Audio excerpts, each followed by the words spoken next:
Vê o seguinte, ó. Vou fazer uma breve revisão aqui de geometria espacial, que diz o seguinte: sejam π1 e π2 planos paralelos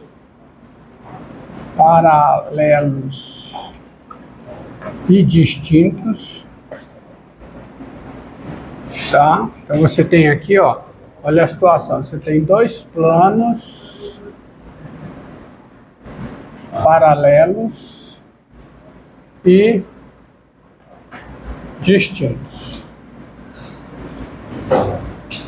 tá? Dois planos paralelos e distintos, dois planos paralelos, π1, π2, tá? No espaço, tá? 2π, π2 planos paralelos.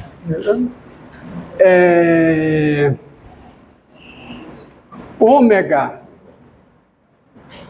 contido em π2, ômega contida em π1, tá? Ômega contido em π1, uma região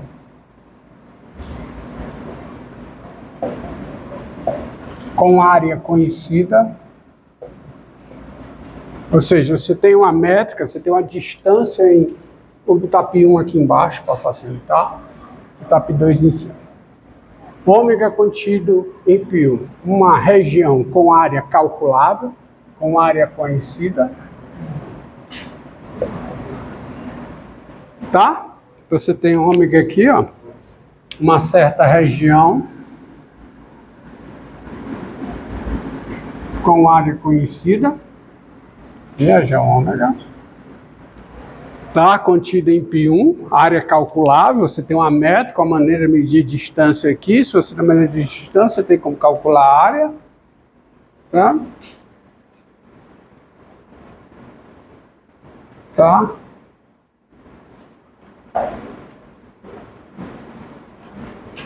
E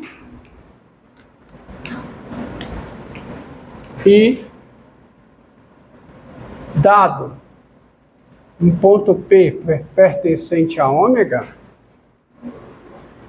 tá?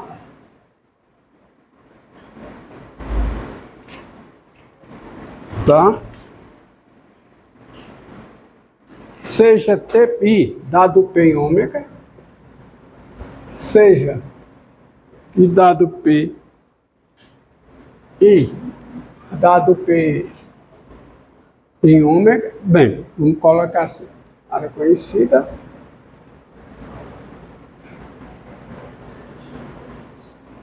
e ômega contida em π1, uma região com área conhecida.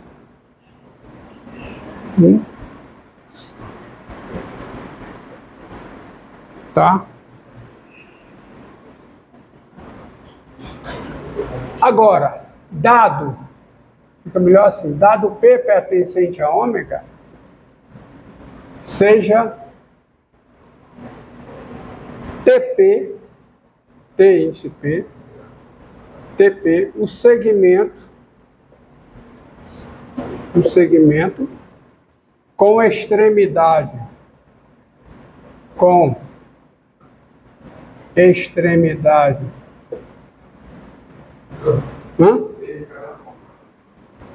P pertencente a ômega, então é um ponto, pertencendo é um ponto. P pertencente a ômega, seja TP, o segmento com extremidade Q pertencente a π2, tá? Unidade Q pertencente a π2 e perpendicular a π1. Esse segmento com extremidade em π2 e perpendicular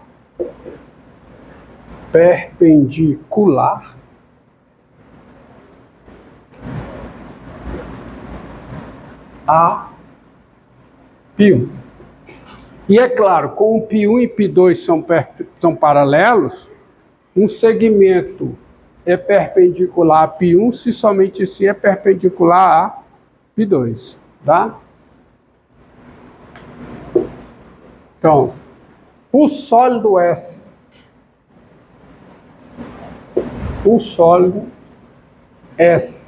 tá? Sólido S, dado por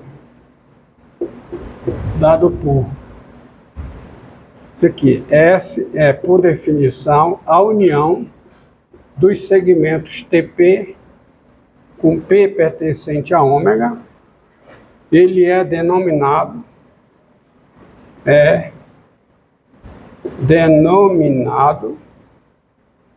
cilindro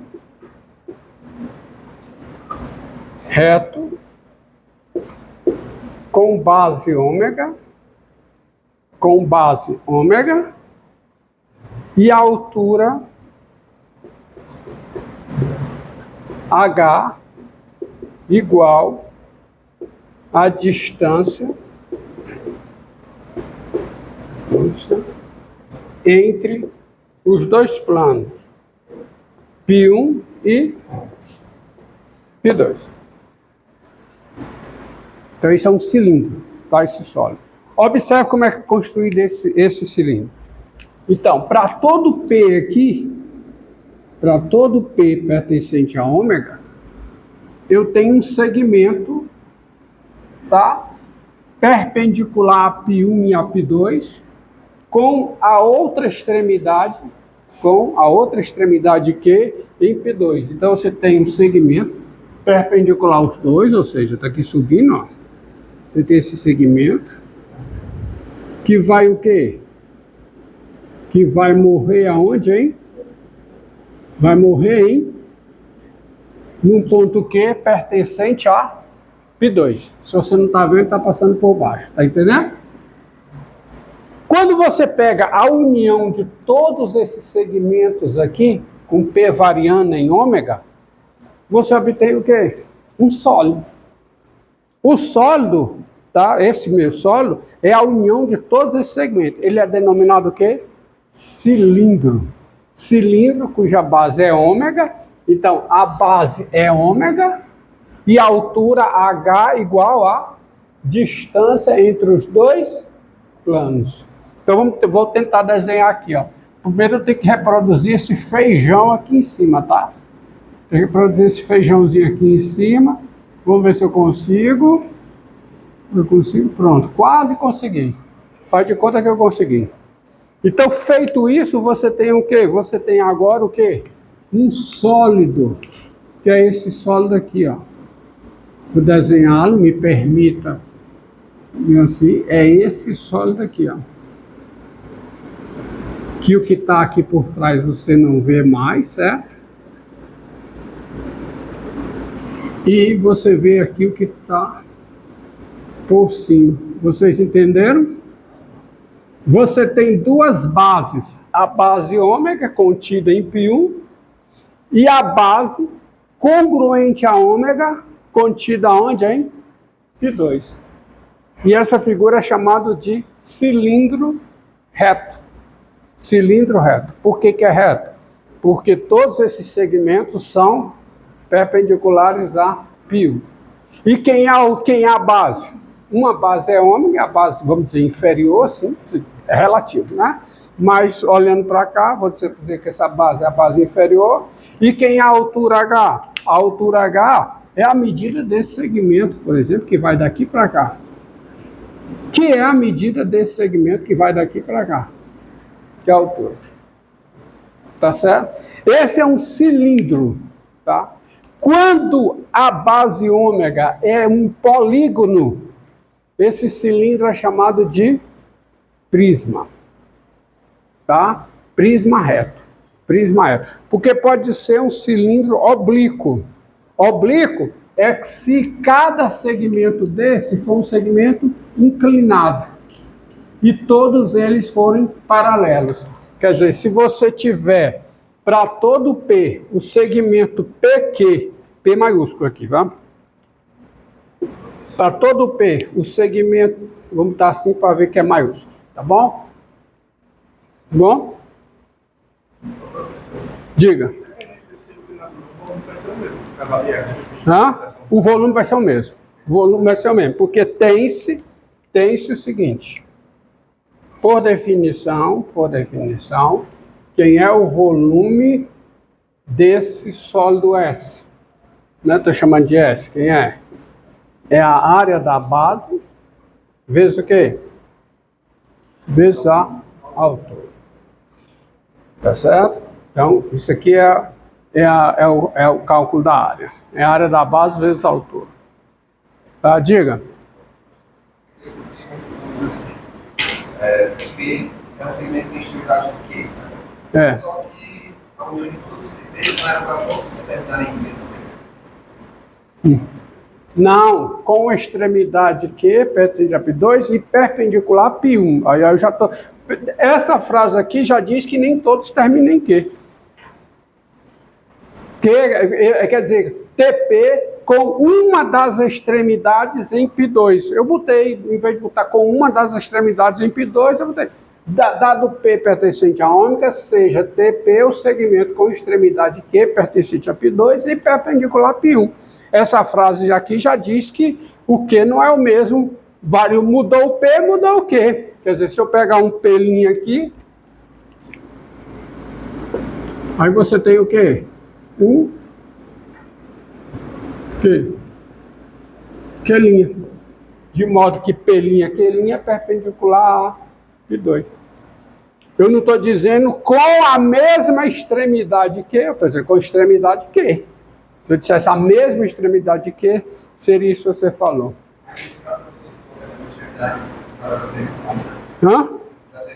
Se for a mesma extremidade, com a mesma extremidade que, aí se eu botar dado P pertencente a ômega, seja TP o segmento com a mesma extremidade que pertencente a P2. Tá certo? Aí, ó, aí eu começo a dizer, sejam P1, P2 planos paralelos e distintos e Q pertencente a P2. Aí eu já fixava o Q. Aí, dado P pertencente a ômega, seja TP o segmento com extremidade, com a outra extremidade Q pertencente com que é P2. Aí, como eu já fixei o Q, aí eu teria o Q? Um cone. Tá certo? Não é o que eu estou dizendo. Tá? Português, já tem a conclusão. Então, você tem a área de S, é isso aqui. E se ele for inclinado, a área de S não, o volume de S. E se ele for inclinado, o seu volume também é isso. Tá? Nós vamos ver pelo princípio de Cavalieri. Tá? Veja, o que é que eu quero fazer com isso? Bem, de novo, quando o ômega é um polígono, o cilindro é também chamado de prisma, no caso, prisma reto. Tá certo? Agora, observe o seguinte. Tá? Isso aqui, o segmento com extremidade, está implícito que é com a outra extremidade, tá? Que pertencente a P2. Com extremidade, com a outra segmento, tá certo? Seja TP, o segmento, tá certo? Eu vou melhorar isso aqui, tá?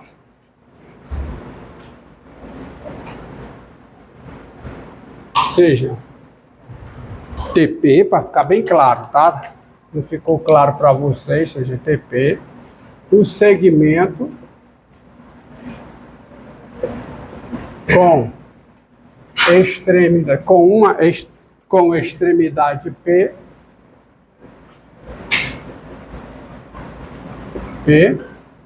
tá certo? E a outra extremidade em P2, com extremidade P, a outra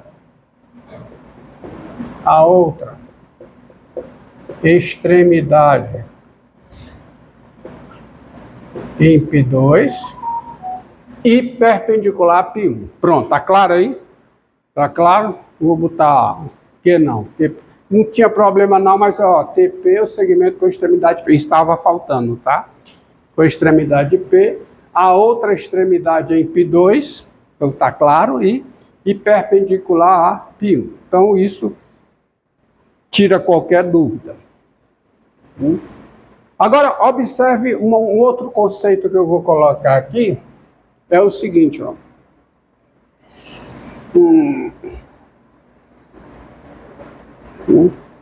Considere uma reta numérica, tá?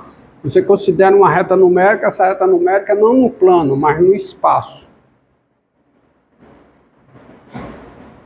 Tá certo? Então, considere assim, ó, você tem o espaço, o espaço, você tem um sistema de coordenadas no espaço como? Como é que você tem um sistema de coordenadas no espaço? Quando você tem o quê? 3 eixos, o quê? Perpendiculares entre si. Correto? Você tem 3 eixos perpendiculares entre si, você tem um sistema de coordenadas do espaço. Por quê?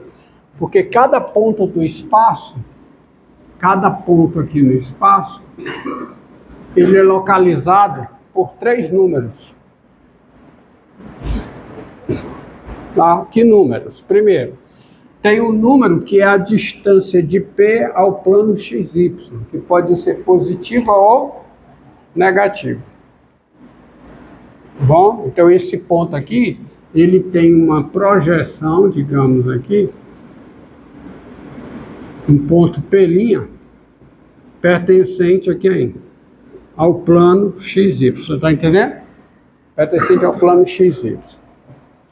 Aí essa distância aqui, a altura, é a terceira coordenada do ponto, é chamada de cota. Esse ponto, por sua vez, que pertence ao plano XY, ele tem uma abscissa. Vou fazer assim. Ele tem uma abscissa, tá certo? Que é o XP. E tem uma ordenada, que é o quê? Que é o YP.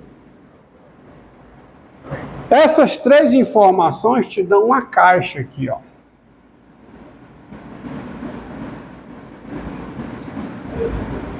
Que te dá o quê? Um paralelepípedo.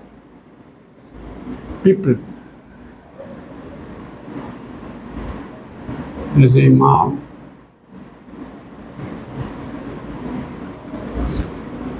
Aqui.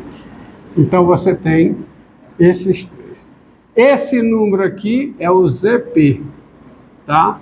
Que é a terceira coordenada do ponto. De forma que a posição do ponto P fica dada por 3 números reais, os números XP, YP e ZP. Se o ponto está abaixo do plano XY, vamos falar assim, em relação ao eixo Z, sentido positivo Z, o ZP é negativo. Tá? Se ele está para cá, o YP é positivo. Se ele está para lá, o YP é negativo. Você está entendendo o que eu estou falando? Então, você pode identificar. Por quê? Por que você pode identificar? Porque com essa construção aqui, com este procedimento, a cada ponto P está associado uma única tripla de números reais, que dá uma posição do ponto no espaço, e reciprocamente, a cada tripla de números reais está associado um único ponto do plano. Então eu posso pensar o espaço como sendo o quê? O R3, que é o R, cartesiano R, que é o R cartesiano, que é o chamado espaço euclidiano, que é o nosso R3. Tá bom? Então você tem um sistema de coordenadas no espaço desse jeito. A cada ponto do espaço está associado um terno de números reais, e a cada ponto do espaço está associado um único terno de números reais, uma correspondência desse tipo, e a cada terno de números reais está associado um único ponto do plano. Tá? Isso é inserir um sistema do plano, não, do espaço. Isso é inserir um sistema de coordenadas no espaço. Tá? Então, dessa maneira, aí você tem distância, você tem cálculo de distância, tem tudo. Mas o o interessante é que você faça o seguinte, ó. Considere o R3, tá? E dado X real, tá? Diante disso, o seguinte, ó, observe a seguinte coisa. Dado X real,